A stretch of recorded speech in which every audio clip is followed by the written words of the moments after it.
boardroom was so cold it felt like glass.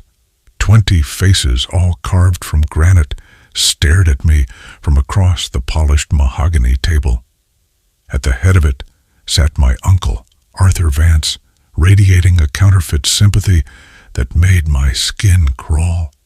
He had called this emergency meeting for one purpose: to publicly execute my career. I was Alara Sterling, 28 years old, and for 6 agonizing months, I had been the CEO of the company my grandfather built. My grandfather, Samuel, was a titan. He wasn't just a businessman. He was an architect of the future. He built Vance and Sterling Tech from a blueprint and a dream in his garage. He was the man who taught me to solder a circuit board before I could ride a bike. The man who told me that integrity was the only asset that couldn't be leveraged. He was my mentor, my hero, and my only real family after my father, his creative genius son, passed away far too young. Arthur, my father's brother, was different. Where my father saw code as poetry, Arthur saw only a stock ticker.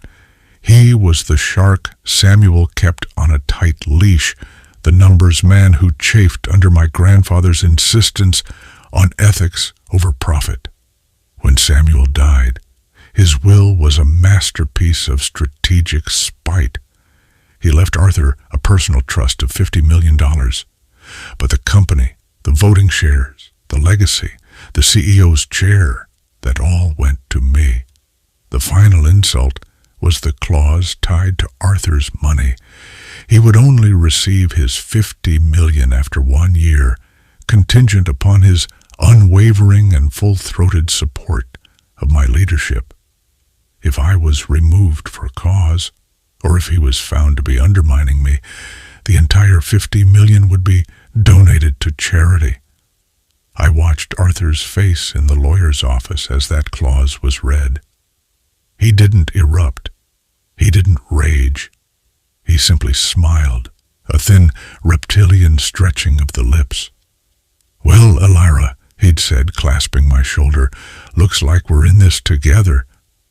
I won't let you fail." That promise became my nightmare. For the first month, he was the perfect COO. He was supportive in meetings, offered advice, and introduced me to key partners. But then, the small cuts began. Our flagship software launch, Odyssey, was suddenly plagued with bugs. Bugs that our quality assurance team swore hadn't existed in the final build. The press, miraculously, received an anonymous tip about the glitches the day before launch. Our stock dipped. Arthur was devastated. He held a press conference, assuring the markets that leadership was handling it.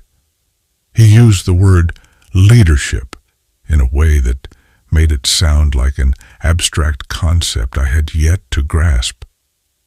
Next, our most vital supply chain in Asia mysteriously defaulted. The contract, which Arthur himself had negotiated, apparently had a loophole no one had seen. We lost millions. The stock didn't just dip, it staggered. Arthur, in a board meeting, shook his head sadly. We just didn't have the experience to foresee this. Samuel always handled these vendors personally. He was strangling me with a velvet glove. He created a crisis and then criticized me for my inability to breathe. He was the arsonist playing the first firefighter on the scene. He knew the board was loyal to the company's bottom line, not to my grandfather's memory. He was carefully, methodically building a case for my incompetence. He wasn't just trying to get me fired. He was trying to prove I was the one who broke the will's clause, freeing him to take his money and the company. I was working 20 hours a day, sleeping in my office, running on caffeine and desperation. The woman my grandfather had trusted, the one he called his true heir, was failing him. The company was bleeding, and I couldn't find the wound. One night, lost in a spiral of failure, I went to my grandfather's old office. I hadn't changed a thing. His old leather chair, the smell of pipe tobacco and old books. I was looking for anything, a spark of his wisdom. My eyes landed on his old personal workstation, a custom-built tower from the 90s, disconnected from the network for a decade. It was a museum piece. I powered it on, not knowing what I was looking for. It booted into an archaic operating system. There was only one file on the desktop, a simple text document titled Contingency. My heart stopped. It wasn't a letter. It wasn't a diary. It was a list. A list of offshore account numbers, shell corporations, and a private ledger. My grandfather wasn't just a visionary. He was a realist. He knew his own son. For years, Samuel had been tracking Arthur. Arthur had been skimming. Small amounts, fractions of cents from millions of transactions. A classic salami slicing scheme, diverting tiny, untraceable amounts into a vast hidden network. It was a retirement plan built on theft. Samuel had been watching him, gathering the proof, perhaps waiting for the right moment to confront him, a moment that never came. And then I saw the final entry. It wasn't in my grandfather's neat digital script. It was a scanned note, added later. It was from my father, a short message to his father, Samuel. Dad, I looked into those accounts. It's worse. He's not just skimming. He's building a structure to short the company. He's betting against us. Be careful. My father had seen it too, and Arthur must have known they were onto him. Suddenly, the last 6 months snapped into focus. Arthur wasn't just trying to get me fired to gain control. He was finishing the job. He was driving the stock into the ground on purpose. The supply chain failure, the product bugs, it was all deliberate, designed to panic the market.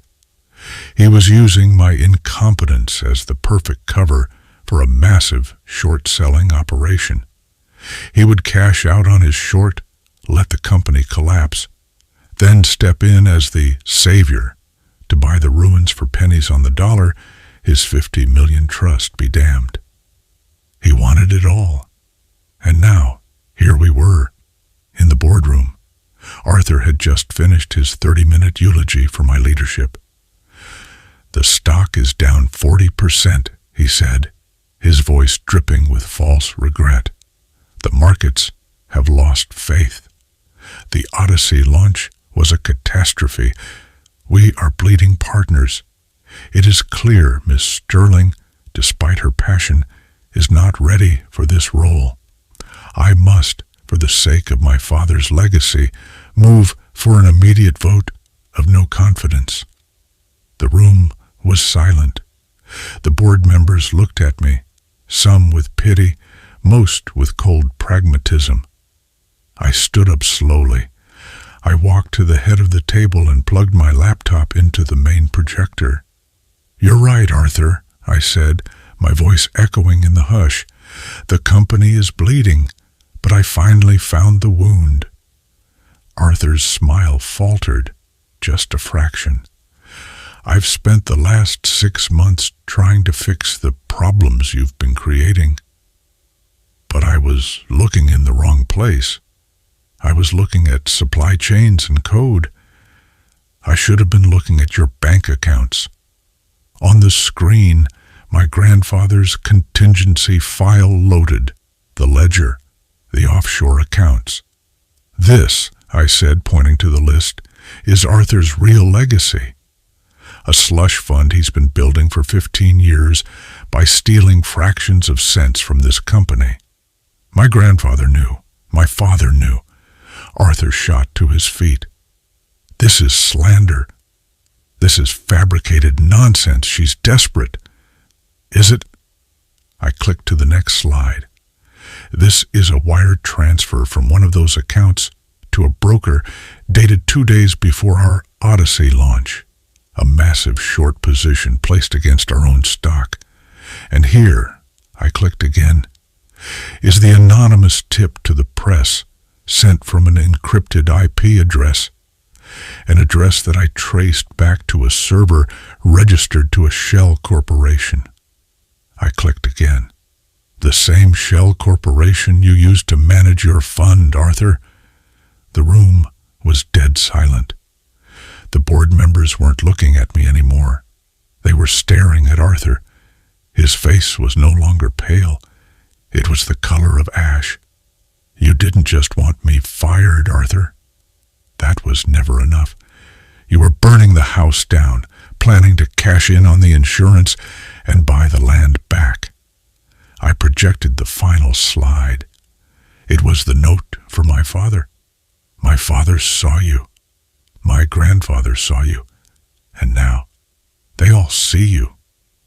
I looked past Arthur to the doors of the boardroom, where 2 men in dark suits from the SEC, accompanied by company security, were quietly entering the room. I had made the call an hour ago. You underestimated my grandfather, I said softly, my voice cutting through the tension. You underestimated my father, and you definitely underestimated me. You're not just fired, Arthur, you're finished. The aftermath was brutal. The investigation, the arrests, the scandal. The stock plummeted just as Arthur had planned. But this time, the truth was out. We didn't hide. I held a press conference and laid everything bare. I told the world that Vance and Sterling had been betrayed from within and that we were cutting out the rot. It took 2 years. 2 years of rebuilding, not just the company's finances, but its soul. I promoted the engineers my father had mentored, the ethicists my grandfather had trusted. We relaunched Odyssey, not as a product, but as a promise, an open, transparent platform. We regained the trust of our partners, our shareholders, and our employees. Today, I stand in the office that was my grandfather's. The stock is higher than it ever was. We are not just a tech company. We are the standard for integrity in our field. Arthur's $50 million did go to charity. In the end, a technology education fund in my father's name. My uncle thought my grandfather had left me a burden I couldn't carry. He was wrong. My grandfather left me a weapon, and he left me the most important contingency plan of all. The knowledge that the name on the building is never as strong as the character of the person running it.